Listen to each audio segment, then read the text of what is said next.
Bom dia a todos, gratidão pela presença. Vamos ao capítulo de hoje, capítulo 39.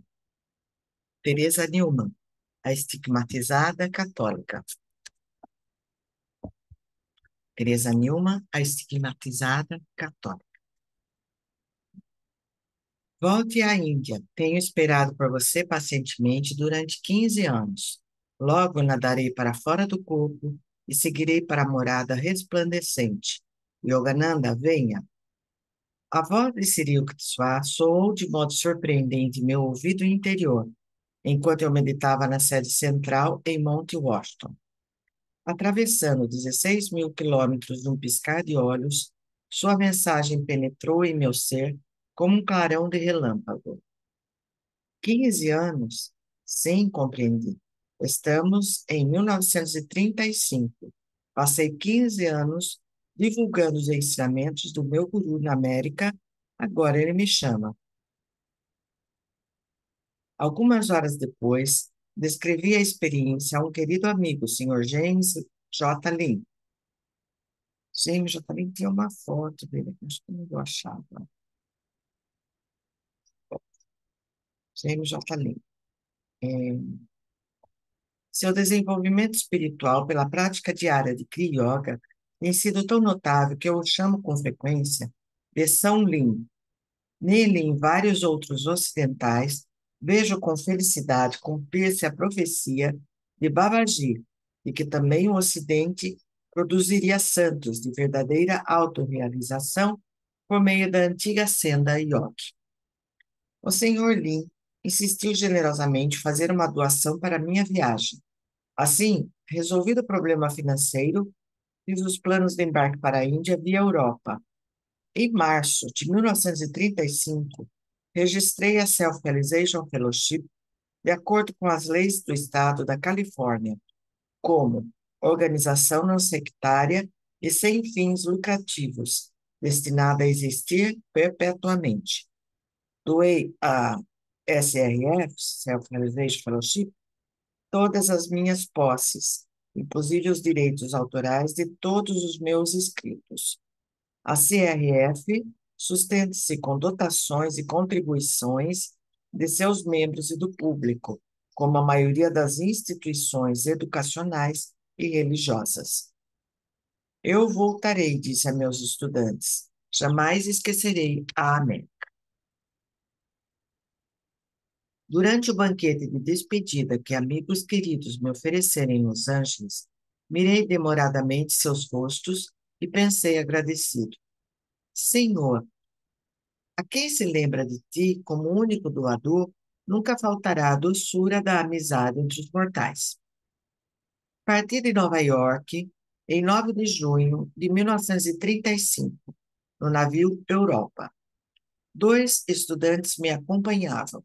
Meu secretário, o senhor C. Richard White, e uma senhora idosa, a senhorita Etty Bletesh, de Cincinnati. Desfrutamos dias de paz no oceano em bem-vindo contraste com as atarefadas semanas anteriores. Entretanto, nosso período de descanso foi curto. A velocidade dos navios modernos tem alguns aspectos lamentáveis. Como qualquer outro grupo de turistas curiosos, caminhamos pela antiga e enorme cidade de Londres. No dia seguinte à minha chegada, fui convidado a falar para uma grande assistência em Castle Hall, sendo apresentado ao público londrino por Sir Francis e Angus Bund. Passamos um dia agradável como hóspede de Sir Henry Lauder em sua propriedade na Escócia. Alguns dias mais tarde, nossa pequena comitiva cruzou o Canal da Mancha para o continente, pois eu desejava fazer uma peregrinação à Baviera. Senti que esta seria a única oportunidade de visitar a grande mística católica Teresa Newman, de Königsberg. Eu havia lido há anos atrás um incrível relato sobre Teresa. O artigo trazia as seguintes informações.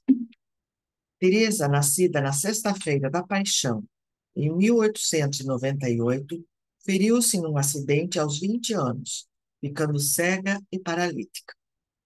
Recuperou a visão, milagrosamente, em 1923, por meio de orações, a Santa Teresa de Lisieux, a flores.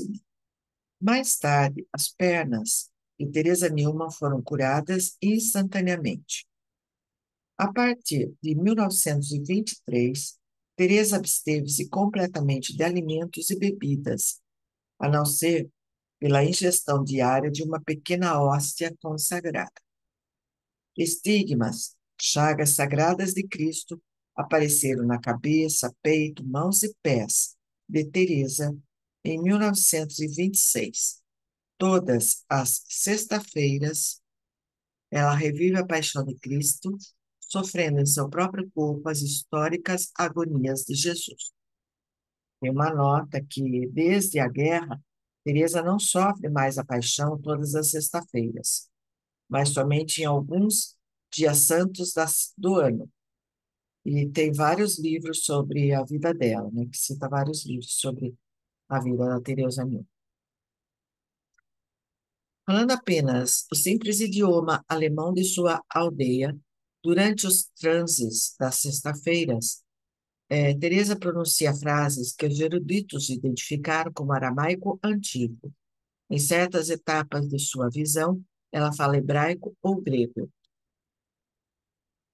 Com permissão eclesiástica, Teresa submeteu-se diversas vezes à rigorosa observação científica. O Dr. Fritz Gerlich, redator de um jornal protestante alemão, foi a Königswelt para desmascarar a fraude católica, mas terminou por escrever reverentemente a biografia da Teresa. Como sempre, no Oriente ou no Ocidente, eu estava ansioso por encontrar santos. Alegrei-me quando nosso pequeno grupo entrou em 16 de julho na graciosa aldeia de Königswert. Os camponeses bávaros demonstraram vivo interesse por nosso automóvel Ford, trazido dos Estados Unidos, e seu grupo tão diversificado, um jovem americano, uma senhora idosa e um oriental de pele azeitonada com longos cabelos escondidos sob a gola do paletó. A casinha de Teresa, limpa e arrumada, com gerânios florescendo junto ao poço primitivo, estava, ai, silenciosamente fechada.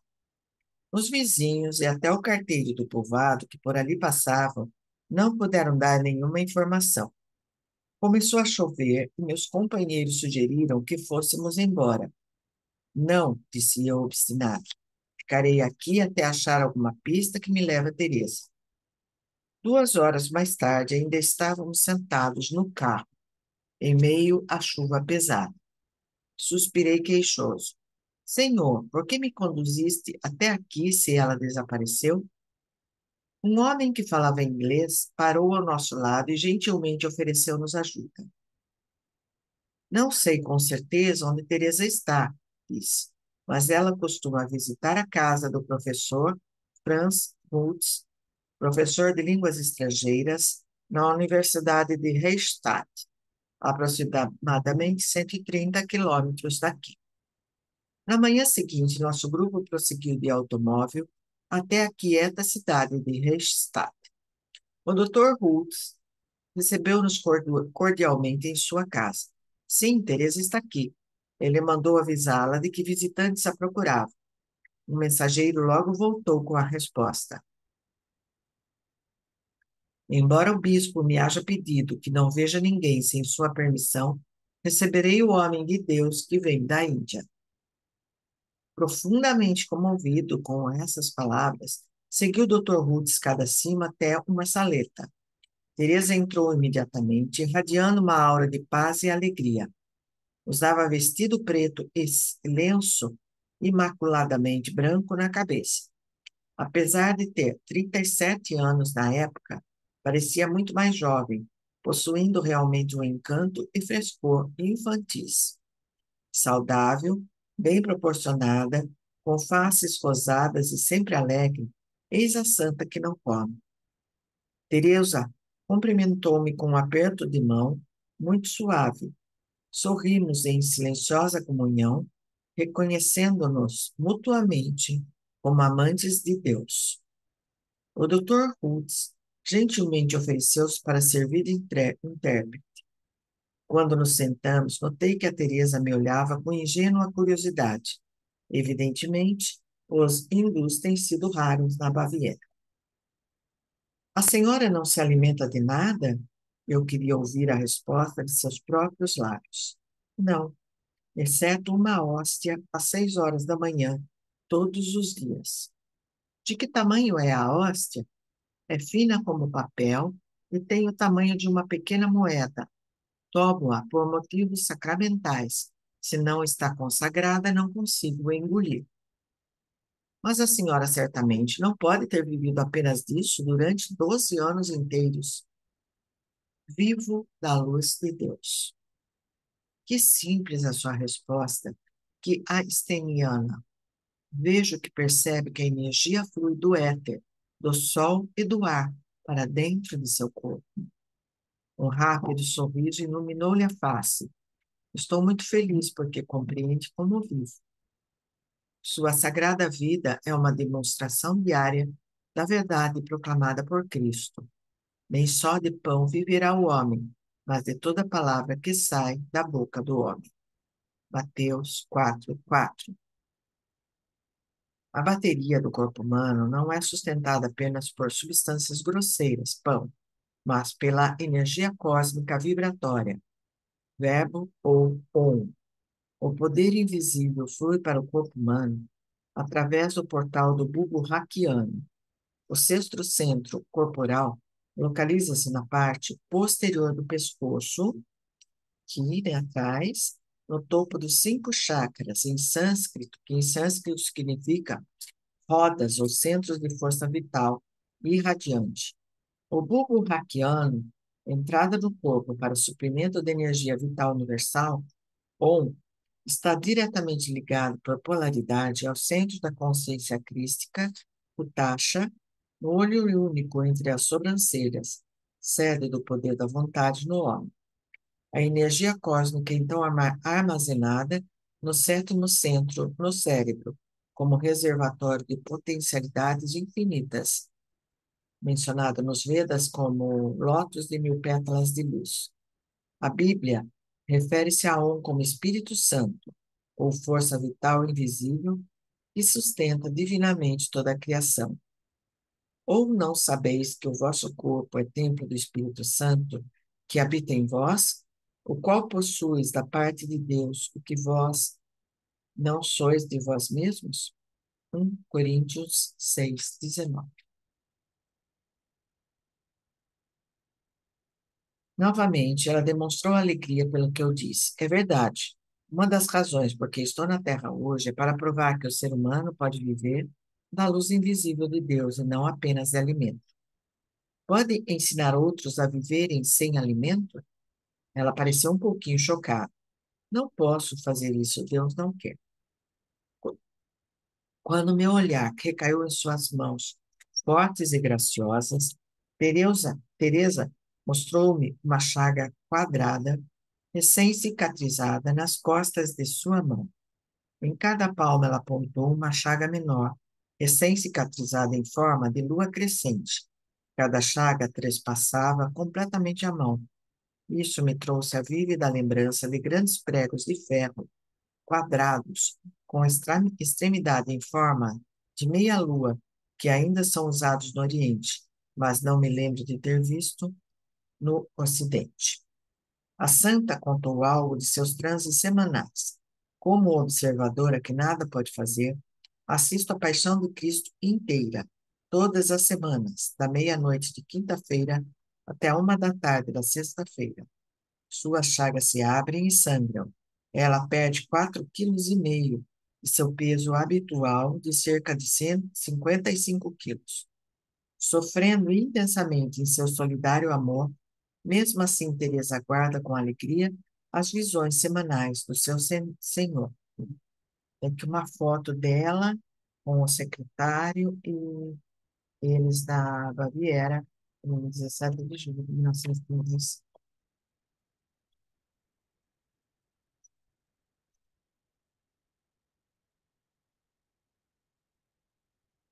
Compreendi imediatamente que Deus planejou a estranha existência de Teresa para reafirmar a todos os cristãos a autenticidade histórica da vida e da crucificação de Jesus, conforme relatado no Novo Testamento, e para demonstrar dramaticamente o laço sempre vivo entre o mestre da Galileia e seus devotos. O professor Rhodes contou algumas de suas experiências com a santa. Um grupo de amigos, incluindo Teresa, costuma excursionar durante vários dias pela Alemanha, disse. Verifica-se notável contraste. Teresa não come nada. O resto do grupo faz 3 refeições por dia. Ela permanece com o frescor de uma rosa imune à fadiga. Sempre que sentimos fome e procuramos as hospedarias do caminho, Teresa se ri jovialmente. O professor acrescentou alguns detalhes fisiológicos interessantes. Como Teresa não se alimenta, seu estômago se contraiu. Ela não tem excreções, mas suas glândulas sudoríparas funcionam. Sua pele é sempre suave e firme. No momento de partir, manifestei a Teresa o desejo de assistir a um de seus transes. Sim, por favor, vá a Königswald na próxima sexta-feira, disse graciosamente. O bispo lhe dará permissão. Estou muito contente por ter me procurado em Rechstein. Teresa apertou minhas mãos gentilmente várias vezes e acompanhou nosso grupo até o portão. O Sr. White ligou o rádio do automóvel. A santa examinou com risinhos entusiásticos. Juntou-se um número tão grande de jovens que Teresa se retirou para o interior da casa. Ela reapareceu numa das janelas, de onde nos espiava como uma criança, acenando com a mão. Que a santa dorme apenas 1 ou 2 horas por noite, soubemos, por uma conversa no dia seguinte, com 2 dos irmãos de Teresa, muito bondosos e amigáveis. Apesar das diversas chagas em seu corpo, ela é ativa e cheia de energia. Adora pássaros, vive de uma, cuida de um aquário de peixes e trabalha frequentemente em seu jardim. Sua correspondência é grande. Os devotos católicos escrevem pedindo orações e bênçãos de cura. Muitos a procuraram, sendo por ela curados de enfermidades graves. Seu irmão Ferdinand, de aproximadamente 23 anos de idade, explicou que Teresa tem o poder, por meio da oração, de resgatar em seu próprio corpo o sofrimento alheio. A abstinência da santa em relação ao alimento data da época em que ela orou para que a doença na garganta de um jovem de sua paróquia, que se preparava para ingressar no sacerdócio, fosse transferida para sua própria garganta. Na tarde de quinta-feira, nosso grupo dirigiu-se à casa do bispo, que olhou para meus flutuantes cabelos com alguma surpresa. Ele prontamente concedeu a permissão necessária. Não havia pagamento a fazer. As regras criadas pela igreja são simplesmente para proteger Teresa da avalanche de turistas fortuitos que, em anos anteriores, se precipitavam aos milhares para Königswerd às sexta-feiras. Chegando à aldeia na sexta-feira, aproximadamente às 9h30 da manhã, notei que uma seção da casinha de Teresa tinha um telhado de vidro para permitir abundante entrada de luz. Agradou-nos ver a residência com as portas não mais fechadas, porém totalmente abertas, em hospitaleira acolhida. Entramos em uma fila de cerca de 20 visitantes, todos com a permissão necessária. Muitos tinham vindo de muito longe para assistir ao transe místico. Teresa tinha passado em meu primeiro teste na casa do professor, demonstrando o conhecimento intuitivo de que eu a desejava ver por motivos espirituais e não para satisfazer uma curiosidade passageira. Meu segundo teste ligava-se ao fato de que, pouco antes de subir as escadas para o seu quarto, eu entrara em estado de transe de yoga para estabelecer com ela uma relação de telepatia de televisão. Entrei no quarto repleto de visitantes. Ela se encontrava deitada na cama, vestindo um traje branco. Com o Sr. White, logo atrás de mim, parei assim que transpus a soleira, assombrado diante de um espetáculo dos mais estranhos e espantosos. O sangue fluía das pálpebras inferiores de Teresa num fio incessante pouco espesso, da largura de uns 2,5 centímetros. Seu olhar estava focalizado no olho espiritual no centro da testa. O pano que lhe envolvia a cabeça estava ensopado com o sangue dos estigmas da coroa de espinhos. O traje branco apresentava uma mancha rubra sobre o coração, proveniente da ferida lateral, no lugar onde o corpo de Cristo, séculos antes, sofrera a indignidade final de ser atingido pela lança do soldado. As mãos da santa estendiam-se em gesto maternal suplicante. Seu rosto tinha uma expressão ao mesmo tempo torturada e divina. Parecia mais magra e apresentava mudanças sutis, tanto internas como externas. Murmurando palavras de uma língua estrangeira, falava com lábios ligeiramente trêmulos. As pessoas que eram visíveis a seu olhar, superconsciente. Como eu estava em sintonia com ela, comecei a ver as cenas que ela estava vendo. Ela observava que Jesus, enquanto ele carregava a cruz, entre os escárnios da multidão.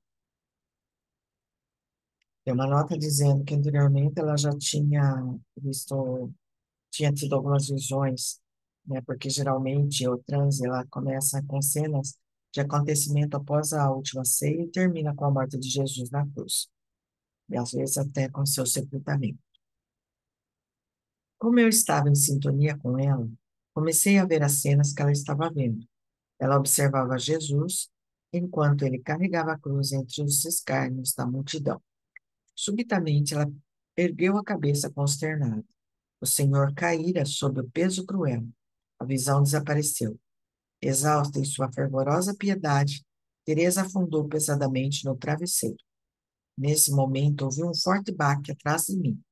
Virando a cabeça por um segundo, vi dois homens carregarem para fora um corpo inanimado, mas por estar saindo do profundo estado superconsciente, não reconheci logo a pessoa que havia caído. Fixei outra vez o olhar no rosto de Teresa, mortalmente pálido sob os filetes de sangue, mas agora tranquilo, irradiando pureza e santidade. Pouco depois olhei para trás e vi o Sr. White de pé, com as mãos sobre sua face manchada de sangue. Dick, perguntei ansioso, quem caiu, você? Sim, desmaiei ante o pavoroso espetáculo. Bem, disse eu para consolá-lo, você é corajoso de voltar e presenciar outra vez a cena. Lembrando da paciente fila de peregrinos, o Sr. White e eu silenciosamente nos curvamos em adeus a Teresa e nos afastamos de sua sagrada presença. Tem aqui uma nota dizendo: um comunicado da INS na Alemanha informava em 26 de março de 1948, uma camponesa alemã jazia em seu catre nesta sexta-feira santa. Tinha a cabeça, as mãos e os ombros manchados de sangue nos mesmos lugares em que o corpo de Cristo sangrara com os pregos da cruz e com a coroa de espinhos. Milhares de alemães e de americanos, consternados, despediram-se silenciosamente de Teresa Neumann em sua casinha de aldeia. No dia seguinte, nosso pequeno grupo prosseguiu de automóvel em direção ao sul, agradecido por não precisar depender de trens, podendo parar o Ford sempre que quisesse ao longo do caminho. Desfrutamos cada minuto da viagem pela Alemanha, Holanda, França e Alpes suíços. Na Itália, fizemos uma excursão especial a Assis, em homenagem ao apóstolo da humildade, São Francisco. A viagem pela Europa terminou na Grécia, onde visitamos templos atenienses e vimos a prisão onde o gentil Sócrates bebeu a porção mortal. desperta plena admiração a arte com que os antigos gregos esculpiam em alabastro as obras de sua imaginação. Uma nota: um trecho de Eusébio relata um interessante encontro entre Sócrates e um sábio hindu. Textualmente, Aristoxeno, o músico, narra a seguinte história sobre os indianos. Um destes homens encontrou Sócrates em Atenas e perguntou qual era o escopo de sua filosofia. Uma investigação dos fenômenos humanos, respondeu Sócrates. Com isso, o hindu explodiu de riso. Como pode um homem investigar os fenômenos humanos enquanto ignora os divinos? O ideal grego a que se refere, a que fazem eco as filosofias ocidentais é: homem, conhece a ti mesmo. Um hindu diria: homem, conhece o teu eu. O preceito de Descartes: penso, logo existo, não é filosoficamente válido. As faculdades de raciocínio não podem lançar luz sobre o ser último do homem. A mente humana, como o mundo dos fenômenos que ela pode conhecer, está em perpétuo fluxo e não pode atingir o fim último das coisas. A satisfação intelectual não é o objetivo mais elevado. Quem busca a Deus é realmente amante de vidya, verdade inalterável. Tudo mais é avidya, conhecimento relativo. Tomamos o navio para cruzar o Mediterrâneo ensolarado e desembarcamos na Palestina. Percorremos durante alguns dias a Terra Santa, mas o que nunca me convenci do valor da peregrinação. Para o coração sensível, o Espírito de Cristo impregna tudo na Palestina. Caminhei reverentemente a seu lado, em Belém, no Getsemane, no Calvário, no Santo Monte das Oliveiras, ao longo do Rio Jordão e do Mar da Galileia. Nosso pequeno grupo visitou a Gruta da Natividade, a carpintaria de José, o sepulcro de Lázaro, a casa de Marta e Maria, o cenáculo da última ceia. A antiguidade se revelava, cena após cena, assistia ao drama que Cristo representará então para os séculos vindouros. O Egito veio a seguir com o Cairo moderna. O Egito veio a seguir com a Cairo moderna e as pirâmides antigas. Depois de navio, descemos o longo Mar Vermelho e o vasto Mar da Arábia, e afinal, eis a Índia. Assim termina esse capítulo de hoje. Teresa Nilma, estigmatizada católica. Respira profundamente. Vamos nos concentrar sobre as palavras, sobre esses relatos de viagem, sobre as palavras, sobre tudo isso que lemos. Respira, relaxa o corpo. Vamos fazer a respiração. Segura só, respira de um lado. 4, segura. 4, solta do outro lado. Respira do lado que soltou. 4, segura. 4, solta do outro lado. Respira do lado que soltou. 4, segura. 4, solta do outro lado. Respira. 4, segura. 4, solta do outro lado. Respira agora profundamente. Vamos ficar em silêncio um minutinho, buscando lembrar, então, sobre o que foi dito nesse capítulo de hoje. Pois é, em seu corpo e sua alma. Feche os olhos, vamos ficar em silêncio. Vamos, então,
Inspira profundamente e abre os olhos devagar. Gratidão pela presença e até amanhã, se Deus quiser.